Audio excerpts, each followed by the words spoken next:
Bismillahirrahmanirrahim. Assalamualaikum warahmatullahi wabarakatuh. Alhamdulillahirabbil alamin. Alladzi anzala ala 'abdihil furqana liyakuna lil alamin nadhira. Alladzi anzala sakinata fi qulubil mu'minina liyazdadu imanan ma'a imanihim. Alladzi arsala rasulahu bil huda wa dinil haqq liyudhhirahu 'alad dini kullih. Asyhadu an la ilaha illallah wahdahu la syarika lahu wa asyhadu anna Muhammadan abduhu wa rasuluh. La nabiyya wa la rasula ba'dah. Ya ayyuhalladzina amanu taqullaha haqqa tuqatih wa la tamutunna illa wa antum muslimun. Amma ba'du fa inna khairal kalam kalamullah tabaraka wa ta'ala wa ahsanal huda huda nabiyina Muhammadin sallallahu alaihi wa ala alihi wasallam wa khairu ma wasa bihi nabiyyuna an taqullaha fa usikum wa nafsi bi taqwallah faqad fazal muttaqun. Amma ba'du, wallahumma inna istama'na fi hadzal makan rajina rahmataka wa fadlaka wa an tazidana ilman wa imanan wa salahan wa an tarzuqana ilman nafi'an wa rizqan thayyiban wa amalan mutaqabbala. Hadirin rahimakumullah, alhamdulillah Allah takdirkan di malam hari ini kita melakukan kebaikan di tempat yang terbaik, yaitu rumah Allah tabaraka wa ta'ala yang Allah izinkan untuk ditinggikan di atas buminya dan untuk diserukan padanya namanya serta disucikan zatnya tabaraka wa ta'ala. Dalam kesempatan kali ini kita akan bersama-sama mempelajari tentang al-qalbus salim, al-qalbus salim, hati yang selamat. Yang dimaksud hati yang selamat adalah yang Allah Subhanahu wa taala sebutkan di dalam surat Thaha, yauma la yanfa'u malun wala banun. Hari kiamat itu tidak bermanfaat harta dan anak-anak, illa man atallaha biqalbin salim, kecuali orang yang membawa sebongkah hati, satu hati yang ada dalam dirinya as-salim, yang selamat, selamat dari kesyirikan, selamat dari kesesatan, selamat dari syubhat dan selamat dari syahwat, serta yang kelima selamat dari kelalaian. Hadirin ikhwani fillah azani Allah wa iyyakum, kita memperhatikan kondisi kebanyakan manusia, mereka itu sangat memperhatikan penampilan zahir, ya, dari pakaian, perawatan kulit, ya, aksesoris. Namun mereka melupakan pada keindahan, kerapian, kesehatan, kesucian batinnya. Makanya kebanyakan mereka kalau kita lihat di zaman Nabi SAW, keadaannya mirip keadaan orang-orang munafikin. Allah Subhanahu wa taala berfirman dalam surat Al-Munafiqun ayat yang keempat, wa idza ra'aitahum tu'jibuka ajsamuhum. Kalau engkau melihat orang munafikin, tubuh-tubuh mereka membuat kau kagum, ganteng-ganteng, cantik-cantik, rapih-rapih, ya, klimis, mantep lah pokoknya penampilannya. Wa yaqulu tasma' li qaulihim, kalau ngomong urusan dunia, urusan ekonomi, urusan, kau pasti mendengarkan karena pintar, memang urusan dunia pintar.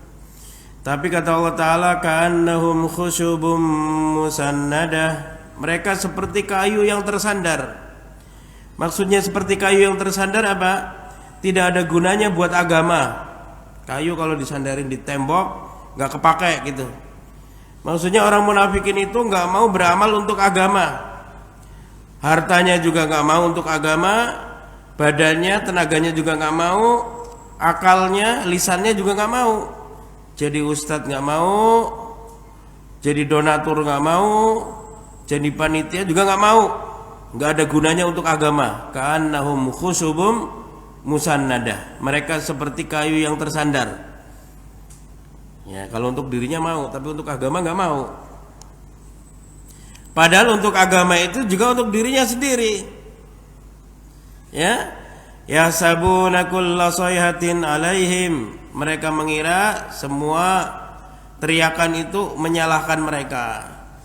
Jadi mereka nggak mau ikut kajian. Kalau ikut kajian kita taklim, dibentak-bentak orang alim, diomel-omelin doang di masjid, kita disalahin-salahin mulu. Padahal bukan. Ya, padahal agama ini fungsinya untuk mengoreksi. Ketika kita mendengar ayat dan hadis, bukan untuk mencari siapa yang salah, tapi untuk mengoreksi diri kita sendiri. Saya sudah benar belum tuh ya? Dilihat dari hadis itu, dilihat dari ayat itu, saya bagaimana ya? Ya, humul adu fahdharhum, mereka lah musuh dalam selimut. Orang munafikin ini musuh, Pak. Ya, mereka itu orang kafir. Kalau kita mau izin sholat dikasih izin, Pak. Tapi kalau orang munafikin malah jangan. Orang kafir kita mau bikin pelajaran agama nggak apa-apa. Tapi kalau orang munafikin ini, hapus saja pelajaran agama, nggak penting. Jadi yang menyerang justru munafikin ini lebih banyak menyerang daripada orang kafir. Orang kafir malah menghormati kita. Ya, qatalahumullahu anna yufakun. Ya, bagaimana bisa dipalingkan dari kebenaran seperti itu? Padahal mereka berakal juga. Nah, manusia sekarang begitu, Pak. Untuk beli skincare ya, itu keluar duit banyak. Tapi untuk beli buku, untuk akalnya, batinnya nggak mau.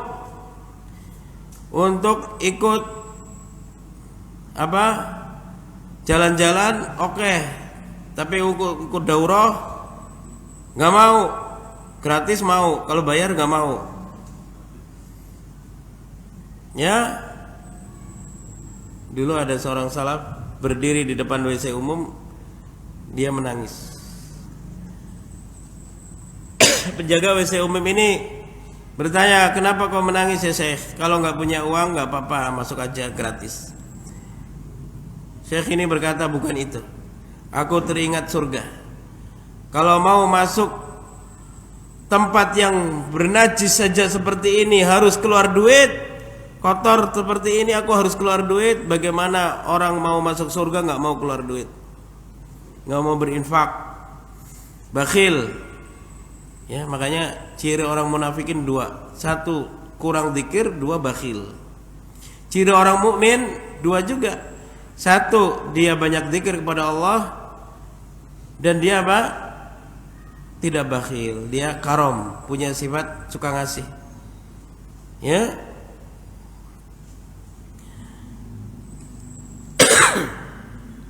Maka Allah Subhanahu wa taala sering sebut dalam Al-Qur'an berulang-ulang, seperti dalam surat Maryam ayat 74. Wa kama ahlakna qablahum min qarnin hum ahsanu asasan wa ri'ya. Betapa banyak kami hancurkan umat-umat sebelum mereka, lebih bagus perabot rumahnya dan lebih sedap dipandang mata. Udah, kalian itu gak usah sibuk perabot rumah, interior lah, warnanya yang matching lah. Udah gak usah sibuk itu terus. Ya perlu. Allah itu indah, suka keindahan, tapi jangan habis waktunya untuk itu. Ya, perhatikan ibadah. Kita diciptakan untuk apa? Ibadah kepada Allah Subhanahu wa taala. Maka dalam ayat ini Allah informasikan dia telah binasakan bangsa-bangsa yang besar, padahal tubuhnya lebih atletis dari kita. Orang ngejar atletis tubuh di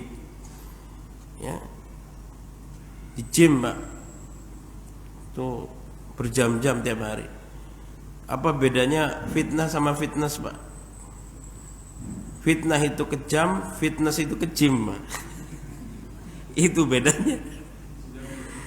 Ya, mereka ke gym itu, Pak, seharian, setengah hari kuat barbel, tapi ke masjid nggak kuat. Nah, mereka padahal umat-umat terdahulu lebih banyak yang Allah hancurkan, posturnya bagus-bagus, ganteng-ganteng, hartanya berlimpah, Ya, kita itu nggak usah terlalu kejar dunia. Kejar perlu, tapi kalau urusan dunia itu Allah katakan jalan ya. Famshu fi manakibiha wa kulu mir rizki. Berjalanlah di atas punggung bumi dan makanlah rizki. Jadi suruh santai aja, kerja tapi nggak usah ngoyo gitu loh. Koyo cabe, koyo apa nggak usah. Ya, santai aja. Tapi kalau urusan akhirat, fas'au ila dzikrillah, segera menuju zikrullah. Fafirru ilallah, larilah menuju Allah. Wasari'u ila magfiratim mir rabbikum, berlomba-lombalah cepat-cepat menuju ampunan. Ya, kalau ditunda lama-lama setan tambah banyak, gagal, Pak. Rumah udah ada, mobil ada, anak udah gede, udah kuliah, udah SMA. Sebenarnya umroh kan bisa, tapi ditunda-tunda sih, gagal mulu, Pak. Ya, alhamdulillah kemarin saya itu umroh tanggal 21 sampai 29 ini Ramadan, 21 sampai 29 Maret ya. Ada jamaah bilang, Ustaz ada uang berapa? Segini. Saya tambahin, Ustaz berangkat aja. Alhamdulillah, Pak. Awal Ramadan saya nggak bayangin mau umroh. Tapi alhamdulillah, namanya panggilan ya. Saya itu biasakan setiap mau tidur, saya juga wasiatkan ke teman-teman semua. Anak saya juga saya kasih tasbih. Kalau mau tidur baca sholawat. Baca sholawat minimal 100, 200, 300, 400, 500 sampai tidur lah. Nah, saya itu sudah 2 tahun ini begitu tiap malam, dan saya itu sedih ya, nggak haji gitu, umroh doang. Saya sedih, teman-teman saya sudah pada haji, saya ya umroh juga haji juga sih. Alhamdulillah, sepertinya Rasulullah yang mengundang saya, karena Rasulullah mengatakan umratun fi Ramadan kahajjatin ma'i. Umroh di Ramadan itu seperti berhaji bersamaku. Jadi Rasulullah kayaknya ngundang saya nih, karena saya tiap malam sholawat diundang biar berhaji bersama beliau sallallahu alaihi wasallam. Makanya kita jangan lupa doa, Allahumma rzuqni ru'yata nabiyyikal karim fil manam. Ya Allah, rizkikan kami bisa melihat, berjumpa dengan nabimu dalam tidur, mimpi ketemu nabi. Ya, minta sama Allah subhanahu wa ta'ala. Allah subhanahu wa ta'ala perintahkan kita berjalan di atas muka bumi untuk memperhatikan. Afalam yasiru fil ardi fayanzuru kaifa kana aqibatul ladzina min qablihim kanu aktsara minhum ashadda quwwatan wa asara. Apakah mereka, surat apa ini? Ghafir ayat 82. Apakah mereka tidak mengadakan berjalan di atas muka bumi, perhatikan betapa kesudahan orang-orang sebelum mereka. Dulu di situ Ibu Hajar bolak-balik Safa Marwah. Bahkan kalau di Jabal Kurban dibuat tugu tuh, tepat disitulah Ibrahim dulu mau menyembelih anaknya, ada tugunya, Jabal Kurban. Kan Nabiullah Ibrahim ketika meninggalkan Hajar dan Ismail, beliau diam aja. Kenapa diam? Biasa Pak, bapak-bapak kalau ada masalah itu diam aja, nggak bisa ngomong. Ya, karena berat. Begitu ditinggalkan, beliau kembali ke Palestina bersama Sarah dan anaknya Ishak. Nabi Ibrahim itu ya kadang kaya, kadang miskin, Pak. Suatu kali gak ada makanan di rumahnya, maka Ibrahim bilang, saya mau ke Babil lagi, ke Irak, minta pinjam dulu tepung untuk buat roti ke saudaraku di Irak. Maka beliau ke sana ke Irak, bawa ontak sendiri, dinaik ke sana, ketemu nggak ada, sana juga lagi paceklik, Pak. Maka balik lagi ke Palestina, karena malu sama istrinya, Nabiullah Ibrahim isi karungnya pakai pasir dinaikin ontanya, karena kalau nggak ada hasil malu sama istri. Pulang malam, tambatin ikat ontanya, masuk rumah tidur. Begitu pagi-pagi mau sholat subuh, kok istrinya masak. Kok bisa masak? Iya, tepungnya dari mana? Yang dikarung di onta. Kan kamu bawa tepung. kok ada tepung? Nabi Ibrahim heran, Pak. Kok jadi tepung? Padahal itu apa? Pasir, Masya Allah, Pak. Ini mukjizat ya. Itu Nabiullah Ibrahim ya. Makanya ketika pas beliau berumur 100 tahun mau meninggal, itu kan meninggal istrinya dulu, Sarah. Beliau yang makamkan di kota Al-Khalil di sana di Palestina. Beliau masuk rumahnya, ada orang tua. Man anta? Kaifa dakhalta dari min ghairi idni? Siapa kamu? Kenapa bisa masuk rumahku tanpa izinku? Qala ana mursal min rabbik. Aku diutus dari Allah. Diutus untuk apa? Li'an altaqi rajulun huwa khalilur rahman. Aku disuruh menemui seorang yang dia adalah kekasih Ar-Rahman. Kata Nabi Ibrahim, aku mau ikut. Ajak aku. Khalilur Rahman itu ada di pojok bumi mana, aku mau siap ketemu sama dia. Kata malaikat, anta Khalilur Rahman. Kamu kekasih Allah. Dan aku minta izin untuk mencabut nyawamu. Usianya pas 100 tahun. Insyaallah ini Nabi Ibrahim hatinya itu bersih ya. Bersih dari ujub, Pak. Dia merasa dirinya hebat. Merasa dirinya biasa aja lah, saya biasa aja. Ya. Nah kita kan enggak, Pak. Kalau kita tahajud berangkat ke masjid, oh ini orang-orang munafik semua nih. Saya doang yang orang beriman bener hakiki nih. Kan gitu, ujub. Kata Ibnul Qayyim, li'an usbiha nadiman ahabbu ilayya mi'an usbiha qaiman wa ana mu'jab. Aku masuk waktu subuh, bangun waktu subuh dalam keadaan menyesal gak bisa tahajud, lebih aku sukai daripada aku sholat tahajud kemudian waktu subuh aku ujub, karena hatinya gak bersih dari penyakit ujub. Nah, yang namanya Shiratul Mustaqim itu menempatkan hati, lisan, dan badan di atas kebenaran selalu. Itu berat. Lebih tipis dari rambut, lebih licin dari pedang. Karena hati kita itu selalu bolak-balik. Lidah kita kan paling gampang gerakannya ya.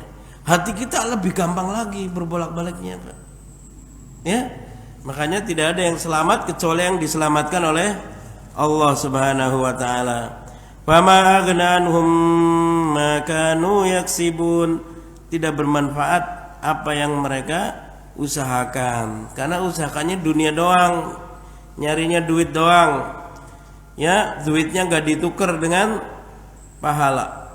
Makanya orang-orang beriman itu kumpulin duit udah cukup ditukar dengan pahala umroh gitu loh. Kumpulin duit, tukar dengan pahala beli Quran, bagi. Kumpulin duit, ikut bangunan masjid. Itu orang beriman itu ngumpulin duit untuk beramal. Ya, ada tujuannya akhirat. Karena harta dunia itu seperti es batu, pahala itu seperti berlian. Cepat ditukar es batunya sama berlian, boleh. Kalau kita terlambat mencair, Pak, habis. Saya dulu waktu masih PNS, kenapa saya enggak itu ya beramal ya. Sekarang saya pensiunan paling seberapa buat bayar listrik, buat ini. Ya kan? Udah lewat. Makanya kita itu suruh cepet-cepet ya. Allahu Akbar. Jadi kita minta pada Allah. Makanya saya kemarin ketika masuk ke Ka'bah, masuk ke Masjidil Haram, saya melihat Ka'bah, saya doa Allahumma antas salam minkas salam hayna rabbana bisalam adkhilnal jannata darussalam tabarakta rabbana wa ta'ala ya dzal jalali wal ikram. Setelah itu saya berdoa Allahumma innahu la yati fi hayati khairun illa min fadlik. Saya enggak tahu juga ini doa saya baca di mana. Tahu-tahu ngomong aja. Allahumma innahu la ya'ti fi hayati khairun illa min fadlik. Ya Allah, tidak terjadi kebaikan dalam hidupku kecuali karena kemurahan dan keutamaanmu. Wa la ya'ti fi hayati syarrun illa min ismi wa dzambi. Tidak ada keburukan dalam hidupku yang aku alami kecuali karena sebab dosa dan kesalahanku. Faghfirli ya Rabb ma asrartu wa ma alantu wa ma qaddamtu wa ma akhartu wa ma asraftu wa ma anta a'lamu bihi minni. Ampuni semua dosaku ya Allah, yang aku sengaja enggak sengaja, yang dulu, yang sekarang, yang terang-terangan, yang sembunyi, yang aku sadar, yang aku enggak sadar, dan apa yang Kau lebih tahu daripada aku tentang dosaku itu. Allahumma kama akramtani bil Islam fa akrimni bil istiqamah wa husnil khatimah. Sebagaimana Engkau telah muliakan aku dengan Islam ya Allah, muliakan aku dengan istiqamah dan husnul khatimah. Ya. Itu doa gak tahu dari mana Pak. Tiba-tiba aja doa begitu. Ya.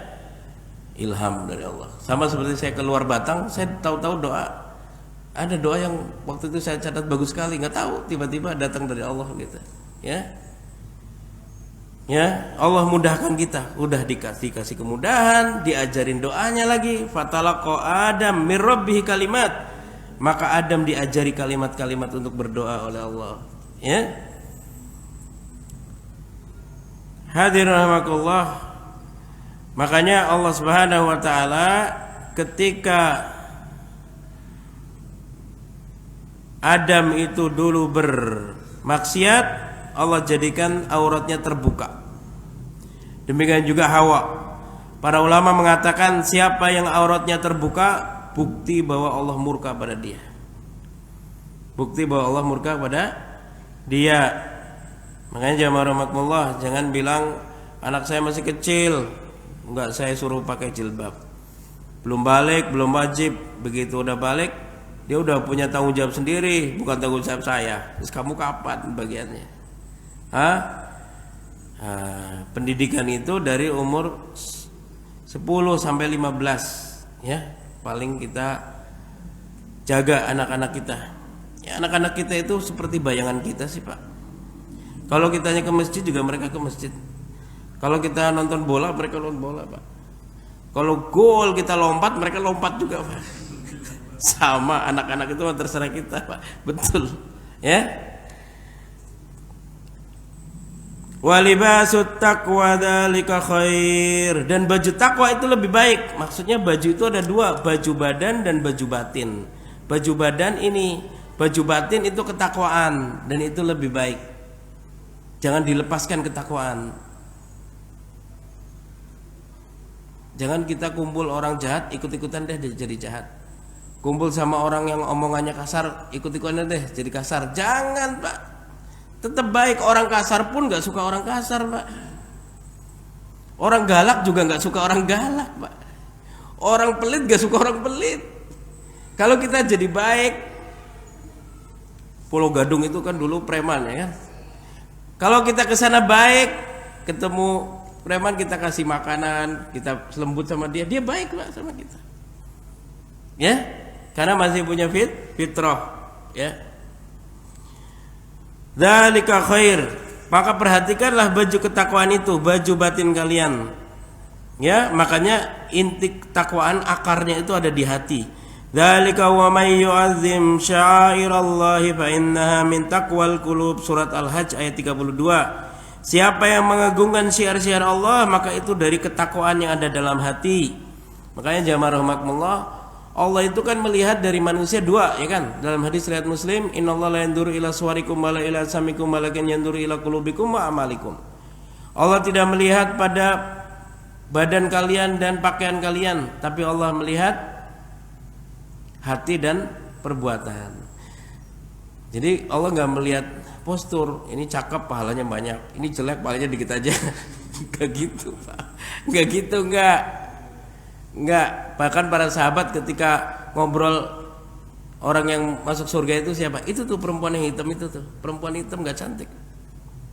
Itu penduduk surga itu, tapi masih hidup. Kenapa? Dia dulu sakit ayan, datang pada Rasulullah, minta doa biar sembuh. Rasulullah tawari, mau sembuh atau mau surga? Surga aja lah. Oh itu tuh, masih hidup tapi sudah dibilang penduduk surga. Ya.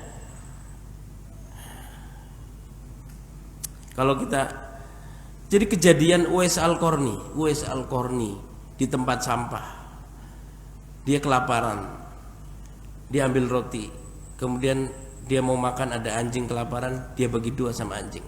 Itu kan nggak ada Uwais Al-Qarni cerita kisah itu orang lihat aja. Oh, yang kemarin saya lihat tuh yang gitu. Ya. Tapi lihat bagaimana Allah Subhanahu wa taala muliakan. Semua generasi Islam itu kenal Uwais Al-Qarni. Seluruh penjuru dunia kenal.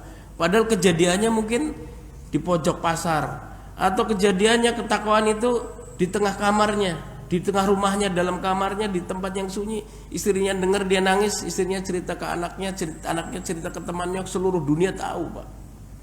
Coba lihat ketakwaan itu bagaimana, apa? Melambungkan nama seseorang, ya kan? Memuliakan nama seseorang. Padahal ketakwaan itu, sebagian salaf mereka baca Quran nangis sampai sesenggukan. Istrinya datang tanya, "Mabik, ada apa denganmu?" Qala zukam. Dia beri, "Saya lagi pilek." Ya memang lagi pilek, tapi sebenarnya lagi nangis. Coba ketakwaan aja dia tidak ceritakan kepada istrinya gitulah. Dia nggak pamerkan sampai ke istrinya aja nggak tahu. Masya Allah, ya. Itu para salaf bagaimana ketakwaan itu ada di hati mereka. Makanya kalau Allah melihat pada amal dan hati, mana yang lebih penting antara hati dengan amal? Hati, Pak. Hati. Kalau harus milih ya. Karena itu banyak orang yang hidupnya itu rusak karena dia jahil, berada lingkungannya nggak ngaji, lingkungan rusak, tapi hatinya baik, suka ngasih orang, suka ngasih. Begitu mau meninggal, Allah takdirkan amalnya baik. Kemudian dia mengumpulkan antara hati baik dan amal baik, husnul khotimah. Innallaha idza ahabba abdan ista'malahu. Allah kalau mencintai seorang, Allah jadikan dia beramal di akhir hidupnya. Makanya antara hati yang baik dengan amal yang baik, paling kita perhatikan hati kita. Jangan sampai hati kita buruk, busuk, suudzon, ya, buruk sangka, ujub, kibir, ya, takabur, sombong, ya, dan seterusnya dari penyakit-penyakit hati, ya. Di dalam hadis riwayat Muslim, Allah Subhanahu wa taala pernah mengatakan sebagaimana yang Rasulullah sabdakan, "Wahai hamba-hambaku, law anna awwalakum wa akhirakum wa insakum wa jinnakum kanu ala atqa qalbi rajulin wahidin minkum ma zada dzalika fi mulki syai'a." Wahai hamba-hambaku, kalau seluruh kalian manusia dan jinnya dari awal hingga akhirnya semuanya hatinya paling bertakwa, ya berarti takwa itu hati. Ya, pentingnya kita perhatikan hati kita, ya. Ya. Semua ketakwaan kalian itu tidak akan menambah kerajaanku sedikit pun. Wahai hamba-hambaku, dari awal hingga akhirnya manusia dan jinnya, kalau hati kalian itu hati yang paling fajir, tidak akan mengurangi kekuasaanku sedikit pun. Ini menunjukkan ketakwaan dan kefajiran itu intinya ada di hati. Makanya di dalam hadis lain Rasulullah mengatakan at-taqwa hahuna. Takwa itu ada di sini, at-taqwa hahuna. Ya. Nah, orang-orang yang sudah Allah jadikan dia mau ngaji, itu berarti hatinya baik. Kalau yang nggak mau ngaji, berarti hatinya nggak baik. Umumnya ya, ada sih pengecualian, tapi umumnya begitu. Kata Allah Subhanahu wa taala di dalam surat Taubah, "Walau alimallahu fihim khairan la asma'ahum." Kalau Allah tahu ada kebaikan di hati mereka, Allah jadikan mereka mau dengar Quran, mau dengar hadis. Ya, mau dengar Quran, mau dengar hadis. Nggak ada gunanya istri cantik tapi ngaji nggak mau, sholat nggak mau, Pak. Nggak ada gunanya, malah tersiksa kita. Tersiksa. Nggak ada gunanya punya suami ganteng, duitnya banyak, tapi nggak mau belajar agama, nggak mau beramal. Nggak ada gunanya. Malah mudorot itu. Mudorot hidupnya malah susah. Ya, kelihatannya mewah tapi susah. Hadirin ikhwani fillah azani Allah wa iyyakum. Maka dari itu Al-Quran ini datang untuk membersihkan hati. Karena nyawa kita itu tempatnya di hati, Pak.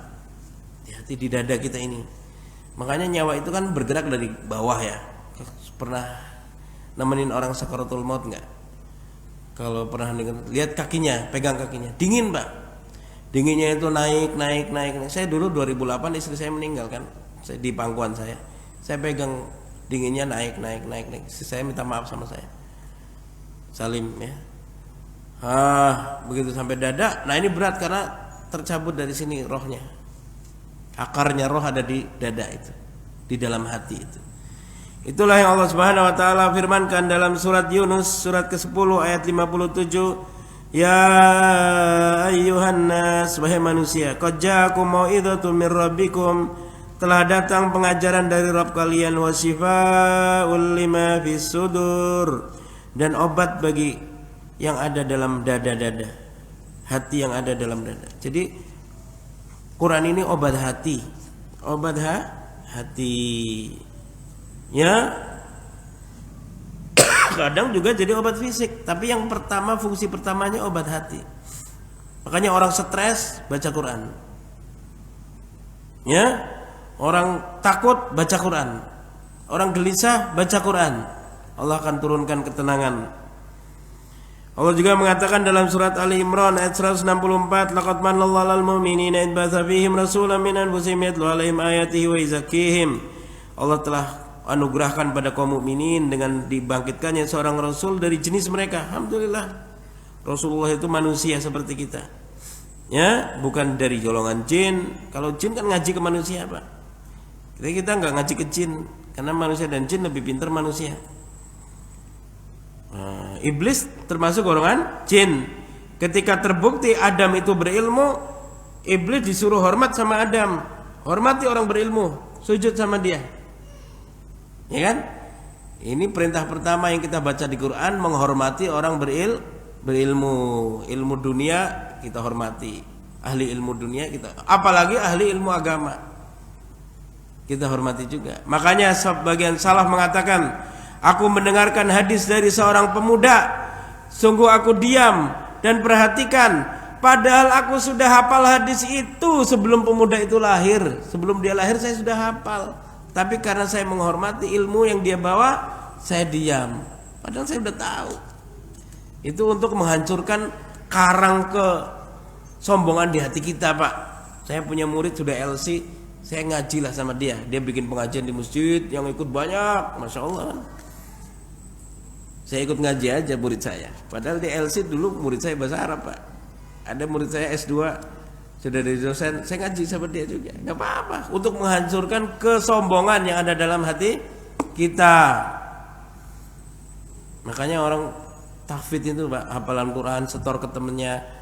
Kalau nggak ada yang disalahin malah dia sedih. Saya disimak apa enggak sih? Kok nggak ada yang salah? Maunya disalahin, Pak.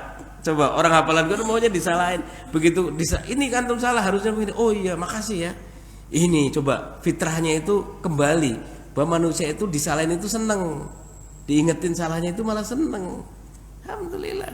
Selama ini saya bacanya ya fa, ternyata wa. Ya. Ternyata salah saya selama ini. Alhamdulillah dikasih tahu. Seneng, Pak. Ya, kalau orang dengan selain Quran kan disalahin tersinggung, Pak. Sehingga kalau Quran tidak. Nah, ini Quran itu mendidik kita. Yuzakihim, membersihkan mereka. Ya, sehingga kalau sudah bersih, lihat Ka'bah nangis, baca Quran nangis, Pak, karena bersih. Karena bersih. Lau anzalna hadzal Qur'ana ala jabalin la ra'aitahu khashi'an mutasaddian. Kalau Quran ini diturunkan ke gunung, hancur tuh, takut gunung itu. Kenapa hati manusia kok tenang-tenang aja? Karena hatinya ditutup oleh rona ala qulubihim, rona dosa-dosa mereka. Kalau hatinya bersih, kena Quran sedikit dia nangis, Pak. Dia nangis gitu. Ya, itu karena kalau hatinya bersih. Ya. Makanya para tabi'in mereka menceritakan, ayah-ayah kami para sahabat Nabi, jika waktu subuh datang kami melihat mereka di masjid, wajah-wajah mereka pucat karena qiyamul lail. Dan mereka itu kalau berdoa menangis hingga air mata itu membasahi jenggot dan baju-baju mereka pada basah. Sahabat Nabi gitu pada basah air mata. Itu didikannya Rasulullah tuh begitu. Ya, Masya Allah. Maka Allah Subhanahu wa taala ya perintahkan kita untuk mentadaburi Al-Qur'an. Coba kalau ada video di YouTube ya surat Al-Mulk ada terjemahannya kan, kita dengar murotalnya, baca terjemahannya, Pak. Kita tadaburi itu. Soalnya tadi saya begitu di mobil dari sini saya dengar surat Al-Mulk ya, tadaburi. Banyak hal-hal yang kita itu mungkin nggak paham selama ini.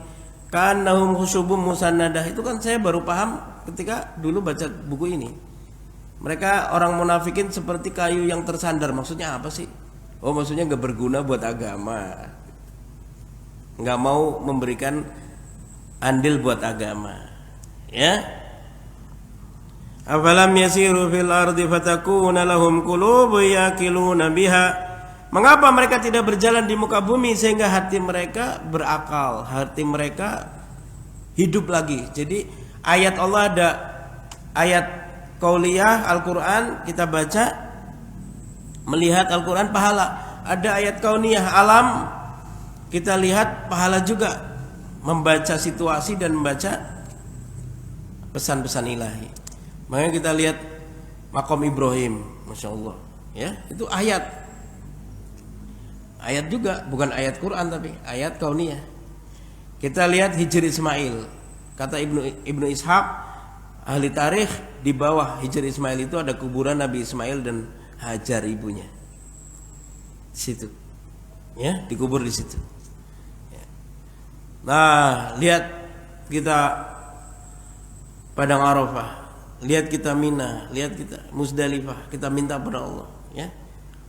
Sehingga hati kita enggak jadi hati yang mati ya. Hati yang mati itu enggak tersentuh ya. Lihat orang menderita Palestina begitu ya, anak-anaknya begitu enggak sedih, enggak apa, biasa aja. Enggak tersentuh hatinya. Tapi kalau hatinya hidup, dia kasihan, langsung dia keluarkan hartanya untuk membantu mereka. Dia angkat tangannya, dia doakan mereka walaupun sendirian. Nah, ini hatinya hidup, Pak. Nah, kita itu jangan sampai hati kita mati, ya. Karena hati manusia itu ada 3. Ada qalbun salim, qalbun mayyit, dan qalbun marid. Hati yang selamat itu hatinya orang beriman. Hati mayyit hatinya orang kafir yang sudah mati. Qalbun marid hati yang sakit, fi qulubihim marad, hatinya orang munafik. Kalau hati orang beriman dengan ketaatan dia nikmat, dengan maksiat dia tersiksa. Orang beriman hatinya qalbun salim itu. Kalau orang kafir kebalikannya, Pak. Kalau dengan maksiat dia nikmat, narkoba, zina, mabok, nikmat. Tapi kalau dengan ibadah dia tersiksa. Ada Quran dia tersiksa, ada azan dia tersiksa. Nah, orang munafik qalbun marid, hatinya sakit. Kadang ibadah juga enak, kadang maksiat juga enak juga. Ya. Kadang maksiat juga enak juga. Ya, dia di masjid ngaji nikmat, paham, senang. Begitu ada Agustusan dangdut ikut joget juga, Pak. Nikmat juga tat. Dia masih bolak-balik mudzabdzabina baina dzalik, berbolak-balik di antara itu. La ilaha illa wa la ilaha illa. Enggak total gabung dengan orang beriman, enggak total gabung sama orang kafir, bolak-balik. Ya, itu harus kita perhatikan diri kita sendiri aja, ya. Mudzabdzabina baina dzalika la ilaha illa wa la ilaha illa. Nah, kalau orang hatinya baik, bahkan dengan hatinya itu dia dapat pahala orang yang beramal berat. Para sahabat dulu ketika berjihad dengan Rasulullah meninggalkan Madinah, kata Rasulullah, "Inna bil Madinah larijalan ma qata'tum wadiyan wa ma salaktum ya tariqan illa syarakukum fil ajr habasahumul udur." Di Madinah itu ada orang-orang yang kita berjalan, kita naik bukit, kita turun lembah, mereka dapat pahalanya karena mereka dihalangi oleh udur. Hatinya pengen berangkat tapi badannya nggak bisa, dapat pahala, Pak, padahal hatinya doang. Ini pentingnya hati itu ya. Kita kalau lagi sakit atau lagi safar, amalan kita dihitung seperti sedang mukim sehat, padahal kita nggak ke masjid ya. Tapi kenapa? Karena Allah tahu hati kita itu menginginkan itu aslinya. Jadi hati itu ya penting sekali kita melihat hati kita. Makanya kadang-kadang kita perlu zikir di hati, Pak. Di dalam hati kita itu istighfar, astagfirullah. Di hati aja, lisan nggak usah. Supaya hati kita itu diperbaiki, ya. Oleh Allah Subhanahu wa taala. Bahkan Rasulullah aja hatinya dibelah, dioperasi kan, dicuci. Ya, agar kuat. Kalau nggak kuat, orang lihat setan, lihat genderuwo, pingsan Pak, masuk rumah sakit. Rasulullah kalau nggak kuat, pertama kali lihat Jibril apa? Menggigil kan? Ketakutan. Ya ayyuhal muzammil. Dengan sebelum Isra Mi'raj juga dicuci lagi biar kuat lihat. Hal-hal nggak pingsan gitu. Hal-hal besar sekali. Hal-hal besar sekali. Ya. Dan yang akan kita lihat di hari kiamat itu lebih besar lagi, Pak. Hal-hal yang lebih besar lagi. Ya, makanya minta kepada Allah Subhanahu wa taala agar kita itu tidak diperlihatkan orang kafir dan siksa mereka. Enggak usah lihat kita. Kita kumpul aja dengan Rasulullah, kumpul dengan para sahabat. Ya, amin ya rabbal alamin. Makanya kemarin waktu saya di Madinah itu saya takut mati, Pak. Sebab saya sering doa, ya Allah kuburkan aku di Baqi Al-Gharqad bersama sahabat. Ini di Madinah Baqi di situ. Jangan saya mati nih dikubur di situ. Ya Allah, ntar istri saya pulang sendirian gimana? Makanya saya minta sama Allah, ya Allah panjangkan umur di atas ketakwaan, hatiku hati yang bertakwa, lidahku lidah yang bertakwa, mataku mata yang bertakwa, telingaku telinga yang bertakwa. Minta sama Allah gitu. Sebab saya kan sudah ngajarin ke jamaah di mana-mana booking kubur dari sekarang. Ya saya sudah sering booking kubur, ya Allah jadikan kuburanku di Baqi Al-Gharqad bersama para sahabat. Sehingga ketika bangkit di hari kiamat itu Rasulullah dekat, kumpul sama Nabi. Iya kan? Enggak semua orang bisa dikubur di sana, Pak, Baqi. Kalau dikubur di sini kan jauh, Pak. Nanti padang mahsyar jalannya jauh ke sono. Iya kan? Jauh, Pak, betul. Kalau di sana kan para sahabat. Al-Madinah khairul lahum law kanu ya'lamun. Kata Rasulullah, Madinah itu lebih baik bagi mereka jika mereka tahu. Aku akan memberi syafaat bagi orang yang meninggal dan dikubur di Madinah ini. Ya, wa ma kana Allah liyu'adzibahum ma anta fihim. Allah tidak akan menyiksa satu kaum yang engkau ada bersama mereka. Insyaallah, Pak. Makanya ketika kita ke Mekah itu kan capek ya. Di Mekah itu kan berapa lantai ya kan, masuknya susah gitu, tapi pahalanya gede. Kalau di Madinah pahalanya kalah kan, tapi tanah paling mulia di atas muka bumi itu tanah yang mengandung jasadnya Rasulullah SAW. Afdalul makhluk, ya kan? Ya, tanah yang paling mulia itu Madinah, tapi pahala paling besar di Mekah enak. Ya, karena Ibrahim itu luar biasa baiknya gitu. Nabi Ibrahim, Pak, kalau makan nggak pernah mau makan sendirian, pasti ngajak orang makan. Jadi dia di teras gitu nunggu orang lewat, diajak duduk makan. Kalau belum ketemu orang diajak makan, dia jalan dulu nyari orang. Tiap kali makan begitu Nabi Ibrahim. Baik nggak itu? Masya Allah kan? Ya, nah, itu makanya Allah cintai beliau luar biasa. Demikian juga ketika korban, Allah Ta'ala mengatakan la yanalallahu wala dimauha walakin yanaluhu taqwa minkum. Tidak akan sampai kepada Allah darah dan daging korban itu, tapi yang sampai adalah ketakwaan dari hati kalian. Ya, makanya jamaah rahimakumullah, ya, orang itu sholatnya bareng kanan kiri, sholat subuh, ya, gerakannya sama, salamnya sama, takbiratul ihramnya tadi bareng, ya, tapi pahalanya beda jauh. Yang satu dapat surga yang tinggi, satu dapat neraka malah. Yang satu ikhlas karena Allah, yang satu riya. Bedanya di mana? Di hati, ya kan? Bedanya di hati, Pak.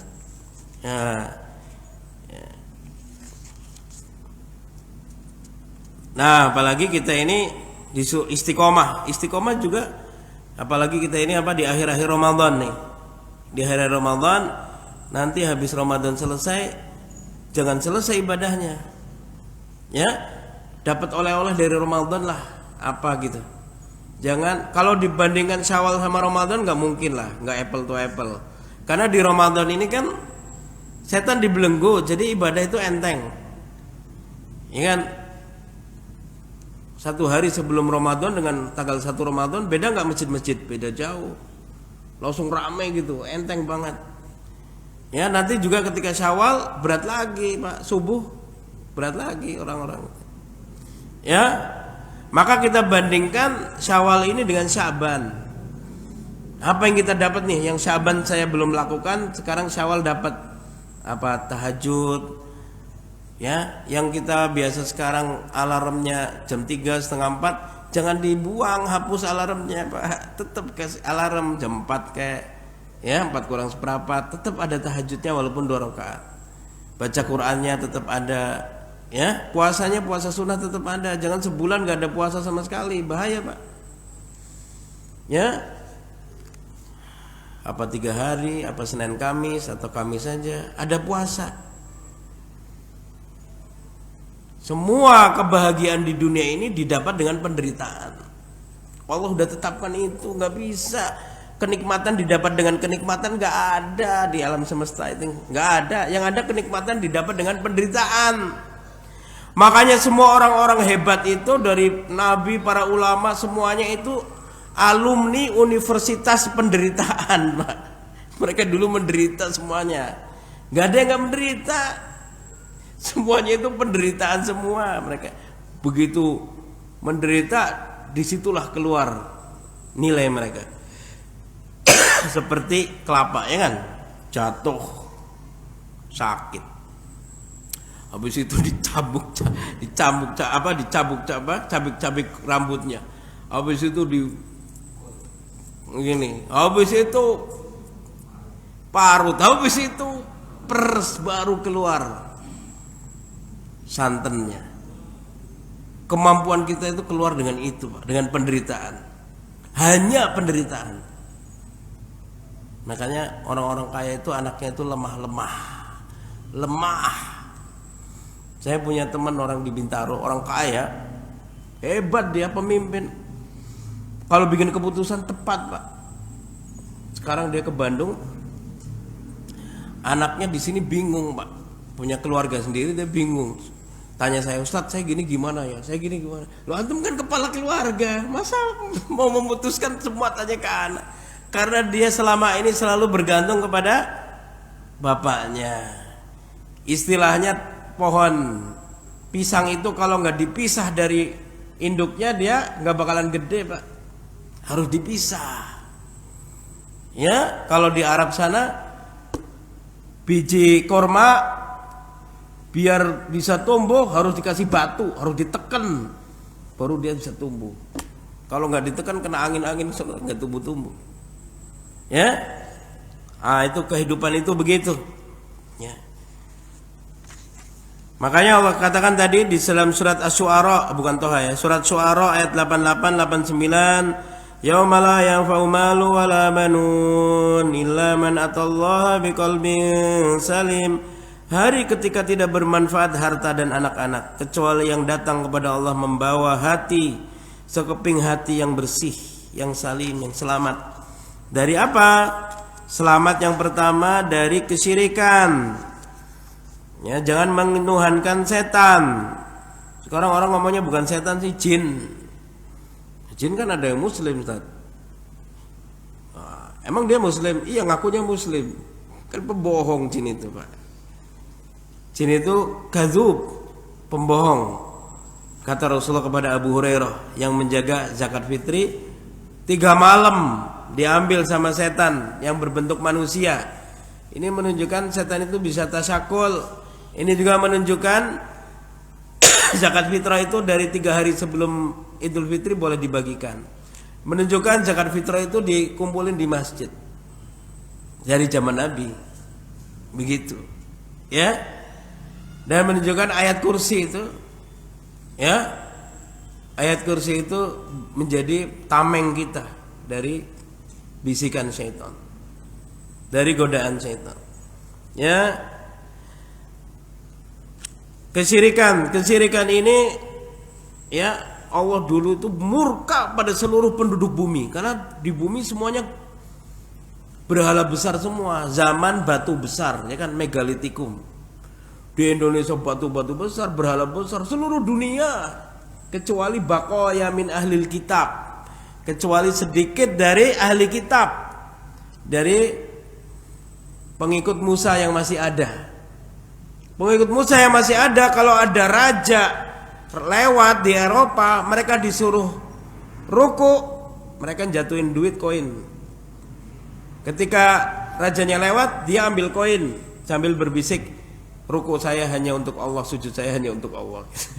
Jadi dia tuh gak mau ruku ke raja, gak mau sujud ke raja. Dia nggak lagi ngambil koin aja itu. Masya Allah, sedikit dari ahli kitab yang Allah tidak murkai. Semuanya dimurkai oleh Allah. Semuanya ya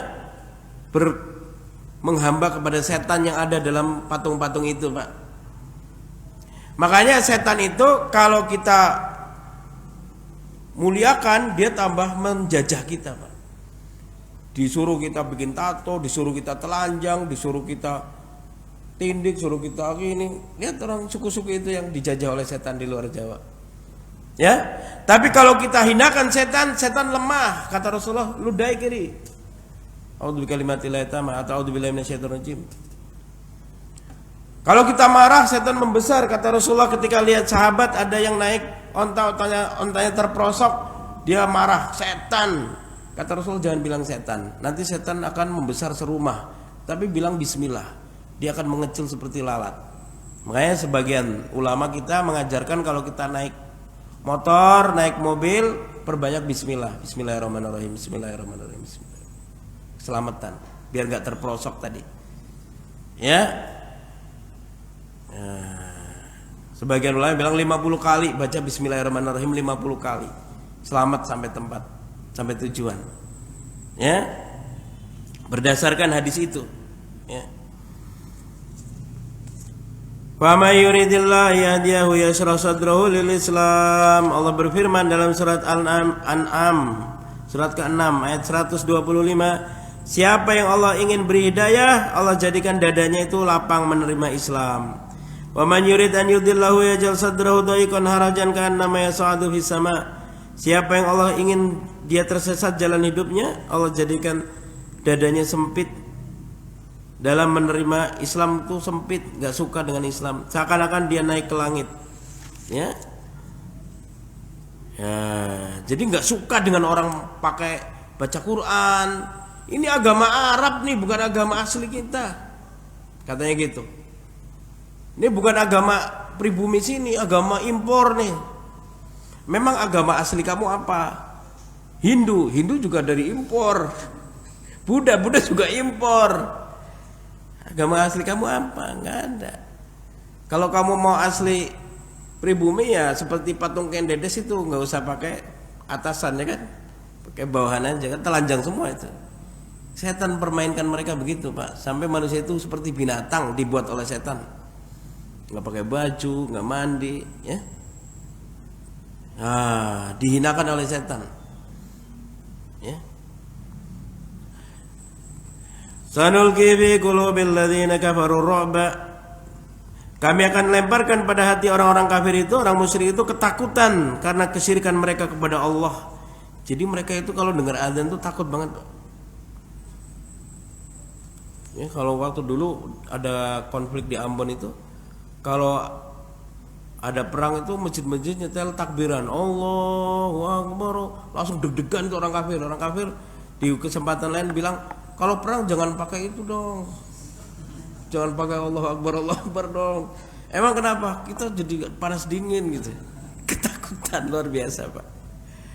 Iya betul, ketakutan luar biasa.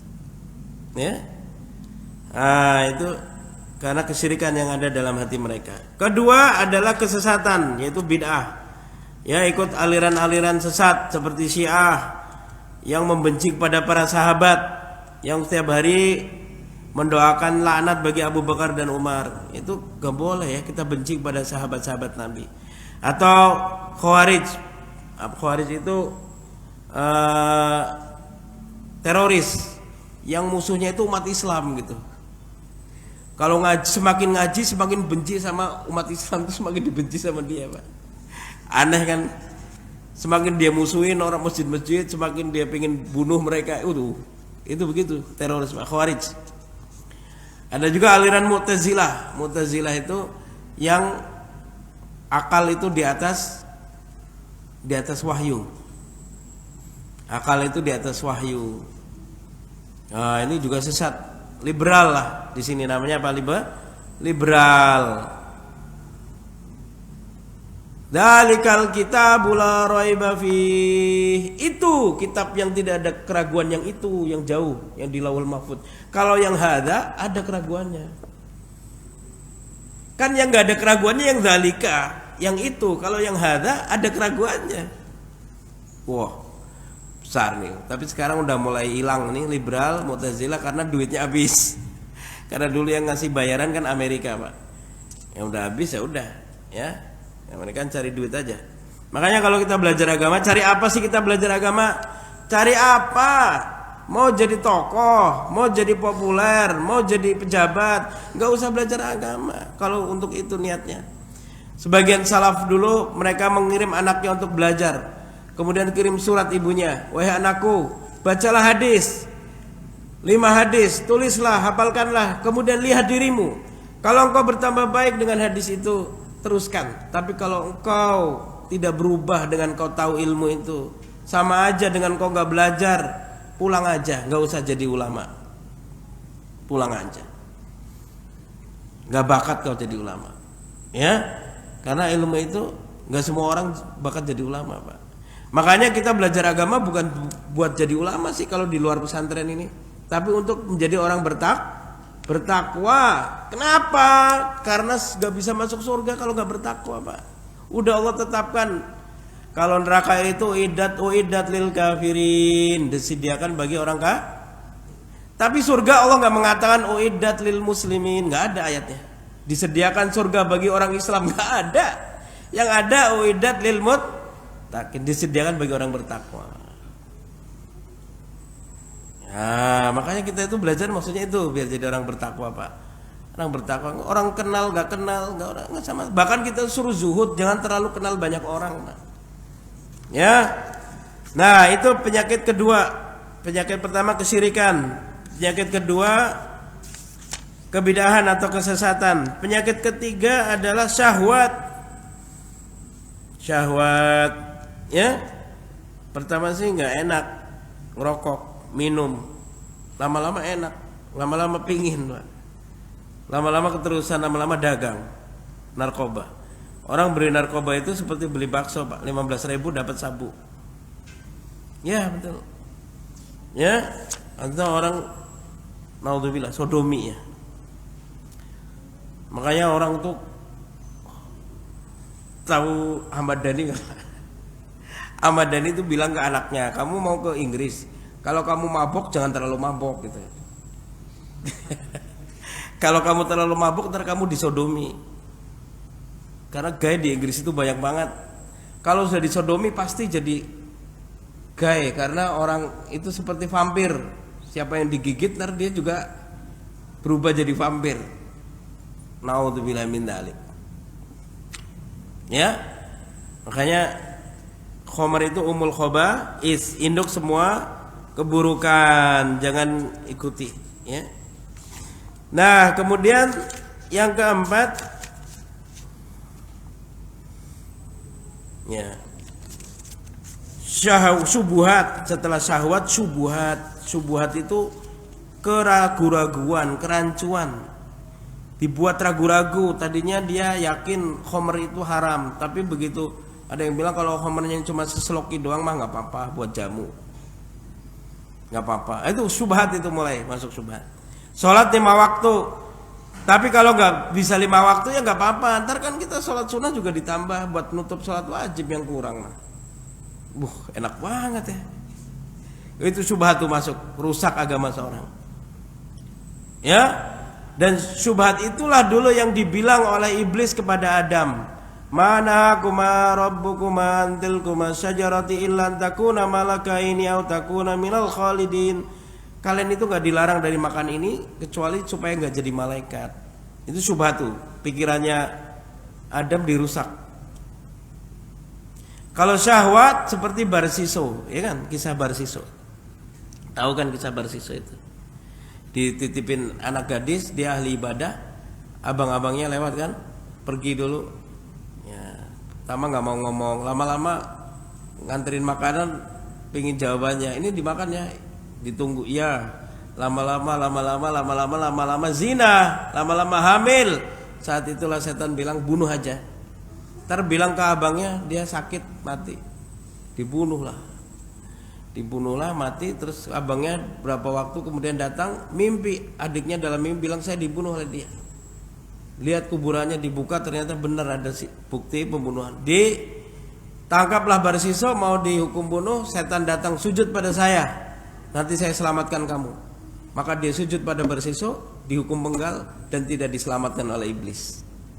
Ya, lihat bagaimana syahwat itu karena hujan itu nggak langsung deras, gerimis dulu.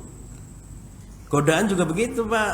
Nggak langsung orang ngajak kafir, enggak. Tapi ini dulu nih, habis ini dulu nih. Ya, sampai akhirnya dia kok sama orang Islam musuhan, sama orang kafir malah dia temenan. Orang Islam mau pengajian dilarang. Biksu-biksu lagi jalan kaki dipijitin. Ini gimana syubhat itu ya? Masa kok pikiran dia itu? Ya? Orang mukmin malah dihinakan, orang kafir malah dimuliakan. Salah. Ya. Pengajian dilarang, malah yang orang melakukan kesyirikan malah dijagain sama dia. Bukan tugas dia, tugasnya polisi itu mah. Ya? Itu karena apa? Syubhat. Dan juga syahwat juga karena ada proyek, ya kan, dapat duit tuh. Dapat duit. Ya, makanya kita lagi kembali ke niat, apa ini sih kita belajar agama buat apa gitu loh. Kalau buat dunia enggak, dunia aja sekalian kerja gitu yang jelas gitu ya. Kalau agama yang murni dong. Kalah kita sama Quraisy. Dulu mereka membangun Ka'bah enggak mau pakai duit haram. Yang benar, duit yang bersih. Makanya kurang, makanya Hijr Ismail gak dimasukin karena duitnya kurang. Tapi mereka benar-benar yang bersih untuk agama. Itu Quraisy, kafir Quraisy tuh. Kita untuk agama yang bersih dong, agama kita, Pak. Kan agama kita itu seperti air dari langit, ya kan, saya udah bilang. Yang paling bagus itu ya yang dinul khalis, agama yang murni, air putih yang murni. Boleh sih ditambah teh, kopi, kan biar agamanya enak, Ustaz. Iya boleh, tapi jangka panjang bahaya juga tuh. Ya kan? Tetap yang paling bagus itu air yang masih bening, ya kan? Ya, kalau sudah kopi, udah ada penyakit gula, ngopi 2 kali sehari gorengan. Gula, Pak. Ya. Nah, penyakit kelima lalai. Jadi penyakit hati itu 1 syirik, 2 bid'ah, kesesatan, 3 syubhat, 4 syahwat, kelima kelalaian. Kelalaian itu keadaan kebanyakan manusia. Makanya Allah mengatakan dalam surat An'am ayat 116, wa in tuti aktsara man fil ardi yudilluka an sabilillah. Jika kau ikuti gaya hidup kebanyakan manusia, pasti kamu sesat dari jalan Allah. Pasti. Jangan ikutin gaya hidup orang-orang, ikutin gaya hidupnya Rasulullah dan para sahabat. Itu loh. Kalau ngikutin orang-orang rusak kita, Pak. Orang-orang anaknya kasih HP terus boleh kok, anak kita nggak boleh. Ya nggak usah ikutin orang-orang. Kita harus punya prinsip. Jangan ya berjalanlah bersama arus. Saya hidup mah ngikutin arus aja deh. Kalau arusnya ke septic tank gimana? Gimana, Pak? Pikir dulu, jangan ngikutin orang-orang asal taklid kepada kebanyakan manusia, jangan. Orang-orang anaknya pacaran, anaknya boleh keluar malam, masa anak kita nggak boleh? Ya nggak boleh. Kenapa nggak boleh? Karena nggak ada manfaatnya, itu tempat mudarat. Kok kita nggak kayak umumnya orang, malah dilarang ikutin umumnya orang. Ini Qur'annya surat 6 ayat 116. Wa in tuti aktsara man fil ardi yudilluka an sabil. Kalau kau ikuti gaya hidup kebanyakan orang, pasti sesat deh, dijamin. Dijamin. Ya, cari dunia dulu, kalau udah pensiun baru cari akhirat. Kan orang-orang rata-rata gitu kan. Dunia dulu, saya nih beresin dunia dulu Ustaz. Kalau dunia udah beres deh insya Allah deh. Begitu belum pensiun mati dia. Bahaya banget itu prinsip orang-orang itu. Ya. Nah, makanya kita hidup itu harus punya prinsip, Pak.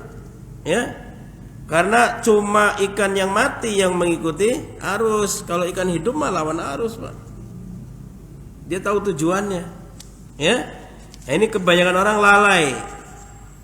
Wala tuti' man aghfalna qalbahu an dzikrina wattaba hawahu wa kana amruhu furuta. Surat Kahfi ayat 28. Jangan kau ikuti orang yang hatinya telah lalai dari kami. Orang yang enggak pernah sholat jangan diikutin.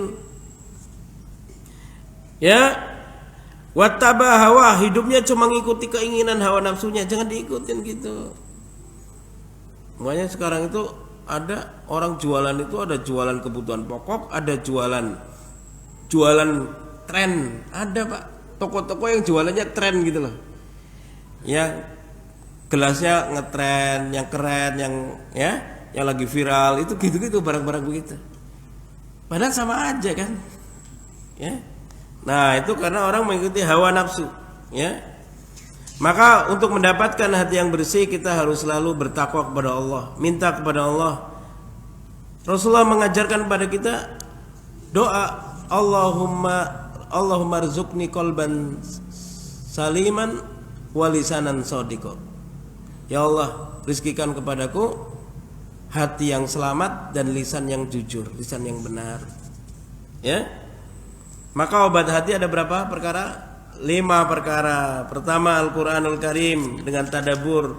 2 apa?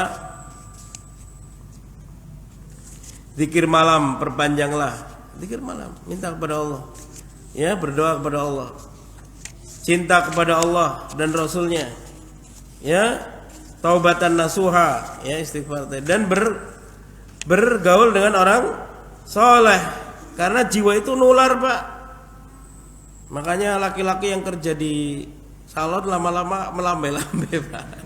Karena ketularan perempuan, ketularan jiwanya perempuan, Pak. Kalau kita kumpulnya sama orang soleh, ketularan jiwanya dia. Dan kita itu omongan orang itu ingat terus kita. Karena omongan itu berasal dari hati. Ingat terus, nggak bisa lupa, terkesan. Saya punya teman itu waktu kuliah dia tahajud terus. Siangnya juga Senin Kamis puasa. Saya tanya, ngapain ibadah terlalu ini sih, masih muda? Kata dia, mumpung masih muda. Kalau udah tua kita mau puasa wajib aja berat, apalagi puasa sunnah. Kita mau sholat 5 waktu aja kaki sakit, apalagi sholat tahajud. Bener juga Pak. Ya, karena berasal dari hatinya. Maka kita terkesan itu teman soleh. Makanya itikaf itu kita bersahabat dengan para malaikat di masjid ini supaya ketularan. Tapi kalau kita milih tempat-tempat sepi di gua-gua, di gunung, itu tempat-tempat setan. Jiwanya setan nular ke dia, Pak. Jiwanya setan nular ke dia. Itu dilarang dalam Islam. Ya, tidak ada lagi tahanus, yang ada i'tikaf. Ya, karena dari puasa ini qillatu ta'am, kurangi makan. Qillatul niyam, kurangi tidur. Qillatul kalam, kurangin ngomong. Qillatul mukhalatatil anam, kurangi bergaul dengan manusia. Kan kita nanti dikubur sendiri. Ya? Ya, makanya jamaah rahimakumullah, kata Ibnul Jauzi, tubuh kita ini kendaraan, ya. Kita harus biar pandai-pandai merawat kendaraan kita ini. Jangan sampai kuda kita ini kita terlalu forsir sehingga nggak bisa sampai tujuan. Baru sebentar udah mati. Badan kita nggak dirawat, terlalu forsir ibadah setiap hari sepanjang tahun juga nggak. Tapi di akhir hari Ramadan ini bolehlah kita apa? Kadang-kadang gas perlu dibejek kan ya. Kadang-kadang motor itu perlu di apa? Gas, kalau di bengkel kan gitu Pak. Biar apa? Biar bersih kan. Kadang-kadang jiwa kita juga perlu digas, ibadahnya digas, ya, bukan oke gas-gas jadi naik. Maksudnya digas ibadahnya gitu loh, Ibadahnya digas, kadang perlu setahun sekali digas ibadahnya supaya dibersih yang kerak itu dibersihin oleh Allah Subhanahu wa taala. Wallahu a'lam bishawab. Itu secara sekilas ya. Kiat ya bagaimana supaya kita mendapatkan hati yang selamat ya. Hati yang selamat itu termasuk selamat dari kebencian kepada sesama muslim ya. Wala taj'al fi qulubina ghillal lil ladzina amanu. Ya Allah, jangan Kau jadikan di hati kami kebencian kepada sesama orang beriman. Jangan. Apapun kelompoknya, dia muslim, masih mau sholat bersama kita, jajaran samping-sampingan, dia saudara kita. Kesalahannya ya biarin aja, gak usah dibahas. Kebaikannya kita bicarakan, kita contoh, kita teladani, kita ikuti. Ya, itu hati yang salim gitu loh. Gak ada dendam, gak ada benci. Hatinya itu bersih gitu. Jadi jiwa hati yang bersih dan pikiran yang jernih gitu. Itu berkaitan. Ya, wallahu a'lam bishawab. Cukup? Ya. Terima kasih kepada guru kita. Dari para jamaah, kalau ada pertanyaan silakan, ada yang kita tanyakan. Waktu 15 menit 10 menit buat menjawab. Silakan terkait dengan. Ya, silakan, Bro.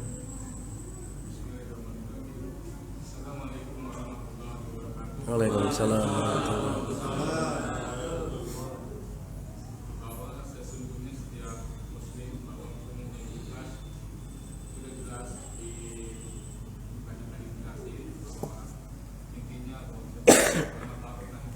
Ya.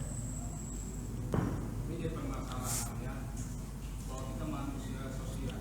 Ya. Artinya kita komunikasi. Ya, betul. Bahwa memang sebelumnya kita sering bergaul sebelumnya di anak muda lah. Ya. Dan kita ada perubahan mendekati kepada Allah. Masih udah mulai mendekati kepada Allah. Kemudian ketemu lagi tuh sama teman-teman yang dulu kita sering bergaul. Kita mencoba untuk mengajak mereka buat akhirnya kita mengikuti kehidupan atau apa ya, pergaulan mereka. Tapi kelamaan malah bukan mereka yang mewarnai, kita mewarnai mereka, tapi bukan kita terwarnai. Tapi kalau malah kita menghindari dari mereka, jelas kita jadi beda sekarang. Ya. Permasalahan itu yang pertama. Sebagaimana tadi saya sepakat. Ya. Yang kedua, ini permasalahan yang hari ini memang bagaimana ya? Ini umum. Yang biasa, yang ikut acara, yang tamas, biasanya orang-orang begitu aja kan. Ya. Berarti kita berusaha untuk mengajak mereka dengan kita nge-share bahwa acara ini, kemudian kita sering kasih tahu. Cuman apa teknis mereka memang belum ada budaya, memang kita teknisnya mengajak belum mengenal. Tapi kalau kita misalnya nge-share, nih ada kopi nih, ini ada makan, mereka pada datang. Ya. Gitu. Kuat tuh tarikannya. Gitu. Jadi apa caranya yang harus diganti atau bagaimana gitu? Ya. Ya, bagus nih. Assalamualaikum warahmatullahi wabarakatuh. Jadi memang ya setiap kita kan disuruh berdakwah ya. Dahulu para sahabat itu dakwah fardiyah, dia masuk Islam, ngajak temennya, ngajak sahabatnya, ngajak istrinya, abangnya, adiknya, semua gitu. Diajak ngaji ketemu Rasulullah gitu. Ya, dakwahnya kita itu ngajak teman kita ngaji gitu. Tapi namanya manusia itu kalau belum hidup setrumnya, Pak, dia itu menganggap kita mau nyolok ke dia itu dikira kita mau mengganggu hidup dia gitu loh. Jadi nggak enak nanti hidupnya kayak kamu gitu. Kalau saya kan sekarang bebas. Mending orang nggak ngerti agama bebas. Kalau ngerti agama susah hidupnya. Padahal Allah katakan di surat Toha, ma anzalna alaikal qur'ana litashqa. Allah tidak turunkan Al-Quran ini supaya hidupmu jadi susah, enggak. Malah jadi gampang, jadi enak. Ya. Waktu saya umroh itu anak saya yang 5 tahun itu telepon, "Bi, aku mau pegang HP dong." Boleh, tapi ada aturannya. Antara asar sampai maghrib aja. Habis mandi udah nggak boleh. Oh, besoknya lagi dia telepon. Assalamualaikum Abi. Waalaikumsalam. Ada apa? Gimana kabarnya? Sehat. Anak 5 tahun nih. Dia bilang, Abi, aku nggak mau ada aturan. Maksudnya nggak mau ada aturan apa? Pokoknya aku nggak mau pakai aturan. Kamu kalau hidup nggak ada aturan rusak hidup kamu kalau nggak ada aturan. Harus pakai aturan. Aturan itu dibuat supaya kita enak hidup. Tapi jamaah rahmatullah ya, Allah telah firmankan, wa man yattaqillaha yaj'al lahu furqana. Siapa yang bertakwa kepada Allah, Allah jadikan pembeda di hatinya. Jadi ketika hatinya itu sudah disibgoh, sudah dicelup, seperti dicelup di pewarna gitu ya, dan meresap ke dalamnya. Jadi agama itu kalau kita belajar Islam, Quran dan hadis itu masuk ke dalam kulit, ke dalam sumsum, ke dalam tulang kita. Agama ini kita udah dicelup. Begitu kita ketemu lagi sama teman kita yang dulu, kayaknya hatinya udah gak nyambung gitu loh. Kayaknya udah gak kayak dulu, gak klik kayak dulu. Dulu kan ya ngomongnya ya gitulah, kebun binatang apa biasa aja gitu. Tapi begitu ini udah gak enak gitu loh. Udah gak acik apa gimana itu istilahnya. Udah gak klik kayak dulu gitu. Maka jamaah rahimakumullah, kita itu disuruh berdakwah. Makanya orang yang soleh disuruh ketemu yang gak soleh.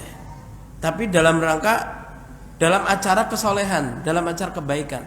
Nah, hadisun nas bima ya'rifun, kata Rasulullah, ajak bicara mereka manusia dengan apa yang mereka tahu. Mereka tahunya urusan kopi, ya udah, ayo ngopi di masjid yuk. Nggak apa-apa, ngopi ngobrol perkara iman ya kan. Ayo ada makanan yuk, ayo nggak apa-apa Pak. Bahkan kalau perlu dikasih duit. Ada teman kita 10 orang, sholat subuh dikasih gocap ya, mau nggak kasih gocap? Gitu. Mau Pak mereka. Karena mereka kenalnya itu. Dahulu seperti itulah para sahabat. Kata para sahabat yang masuk Islam belakangan, aslamna walam nurid minal islami illal mal. Kami dahulu masuk Islam, gak ada yang kami mau dari Islam bersama Rasulullah kecuali uang. Tapi ketika kami sudah duduk bersama Rasulullah, mendengarkan ayat, mendengarkan ucapan beliau, dunia dan sisinya gak ada nilainya. Bagi kami siap buang dunia dan seisinya untuk Allah gitu. Karena itu Islam itu bertahap. Mereka dulu awalnya masuk Islam karena uang aja. Mereka ngaku untuk uang aja dulu. Gak apa-apa. Itu awal-awal. Namanya ikhlas itu bertahap. Namanya hijrah itu bertahap. Islam juga bertingkat-tingkat. Pertama ya level begitulah, gak apa-apa. Ya. Nanti naik lagi dengan masuknya Quran Yang paling menyembuhkan itu Quran dan hadis. Makanya pengajian atau pesantren-pesantren yang belajar bahasa nahwu sorof doang, nggak belajar Quran hadis, keluar ya sama aja, masih gitaran juga, ngerokok juga, joget dangdut juga, nggak ada perbedaan sebelum dan sesudah mondok, karena dia tidak dicelup di Quran dan hadis. Tapi kalau sibghatullah seperti dahulu para sahabat dicelup oleh Rasulullah di lautan Quran dan hadis, maka terwarnai. Kalau dibuka dadanya isinya Islam di dalamnya. Kalau dibuka kulitnya isinya Islam, isinya Quran, isinya hadis, Pak. Makanya paling penting itu Quran dan hadis, Pak. Makanya dulu saya punya teman-teman itu suka bikin terjemah ayat dibagi-bagi tempel di angkot-angkot, terjemah hadis tempel di angkot-angkot, Pak. Itu luar biasa bagi manusia, bagi hati manusia, karena Allah telah ciptakan hati kita itu untuk menerima Quran dan hadis, Pak. Ada orang di Jerman atau di Belanda, dia jalan di depan Islamic Center, ada kertas, dia lihat apa ini tulisannya terjemahan ayat dalam bahasa dia. Wah, dia kaget, bagus banget ini. Terus dia masuk, saya mau minta kata-kata kayak gini dong. Oh boleh, kasih buku banyak, masuk Islam, Pak. Masuk Islam. Iya, karena antara hati dengan Quran hadis itu udah pasangannya gitu. Akan kuat. Ya, pasangan ini membentuk kita dalam beragama. Tapi kalau ceramah isinya cerita pengalaman, ya, rumus-rumus dari ustadznya, ya, nggak akan masuk ke hati, nggak. Makanya tugas para dai itu balighu anni walau ayah. Wa ma alaina illal balagh. Tidak ada tugas kami kecuali menyampaikan, bukan dari kami. Menyampaikan dari Quran, menyampaikan dari hadis, menyampaikan dari sahabat, sampaikan aja. Itu yang paling manjur. Seperti Abu Marsad Al-Ghanawi ketika sudah hijrah bersama Rasulullah di Madinah, kemudian Fatu Mekah, dia ikut ke Mekah, dia ketemu anak pelacur langganan dia, pacar dia dulu, pelacur. Ketemu lagi, kemudian dia kan sudah hijrah, sudah muslim, sudah mukmin, dia nggak mau diajak zina, gratis, nggak mau juga. Abu Marsad Al-Ghanawi, sahabat. Lalu dia ajak nikah. Lalu dia bilang pada Rasulullah, ya Rasulullah, boleh nggak saya nikahi mantan pacar saya itu, pelacur itu?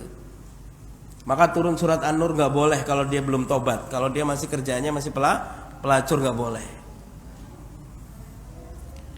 Azaniyatu la yankihuha illa zanin aw musyrik wa hurrima dzalika 'alal mu'minin. Pezina nggak boleh dinikahi kecuali oleh musyrik atau pezina seperti dia, diharamkan bagi kaum mukminin.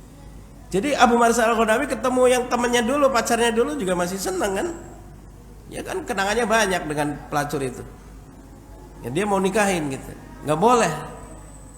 Jadi kita boleh bergaul mukhtalitun lakin mutamayyizun. Kata sebagian ulama, kita bergaul tapi kita nggak sama dengan mereka. Seperti ikan, dia di tengah lautan yang asin tapi dia tidak asin, dia tetap tawar. Hebat kan begitu. Kalau kita nggak kuat, kira-kira nggak kuat, jangan. Kita boleh nolong orang yang mau tenggelam kalau kita bisa berenang dan badan kita lebih gede gitu. Kita nggak bisa kita bisa berenang, cuman dia badannya gede. Ya kita nanti kelelep juga Pak, ketarik sama dia. Makanya kalau kita mau menyelamatkan orang, mending kita banyak, yang mau diselamatkan sedikit, itu ke bawah Pak. Tapi kalau kitanya satu orang masuk ke kelompok mereka yang banyak, jiwa mereka lebih kuat, kita ke bawah mereka.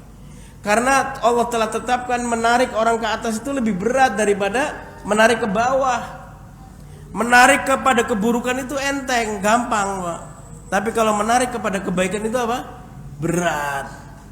Awal-awalnya berat, lama-lama sih enak. Lama-lama enak, kita bangun subuh kan enak kita hidupnya, semangat gitu. Ada masjid dekat rumah kita, tiap hari bolak-balik ke masjid itu enak. Bagi orang yang baru kan tersiksa. Makanya jamaah rahimakumullah, kalau ada jamaah tabligh kita perlu dukung ya. Jamaah tabligh itu bagus Pak, ngajak orang-orang yang begitu. Prinsip mereka senter itu bermanfaat kalau di tempat gelap. Tempat terang gini kan pakai senter buat apa? Senter itu bermanfaat kalau di tempat gelap. Ilmu agama bermanfaat kalau ke tempat maksiat, tapi dibawa ke masjid. Jangan ceramah di tempat itu, jangan ya, tapi dibawa ke masjid gitu ya. Wallahu a'lam bishawab. Ya memang itu tantangan Pak ya, itu tantangan. Itu tantangan, itu terjadi pada para sahabat. Makanya baca sirah para sahabat Nabi, bagaimana mereka dulu mengalami begitu juga. Makanya para kafir Quraisy mengatakan Muhammad ini tukang sihir. Orang kalau duduk sama dia berubah. Tadinya mau minum sama kita, mau judi, sekarang udah nggak mau. Hatinya udah nggak nyambung sama kita, disihir nih sama Muhammad gitu. Padahal nggak disihir, coba disampaikan Quran dan dijelaskan hadis beliau. Tapi itu merubah manusia, ya, itu merubah manusia dan pandangan hidup mereka, arah hidup mereka jadi lebih baik. Wallahu a'lam bishawab. Ya, kita tutup dengan kafaratul majlis. Subhanakallahumma bihamdik, asyhadu an la ilaha illa anta, astaghfiruka wa atubu ilaik. Assalamualaikum warahmatullahi wabarakatuh.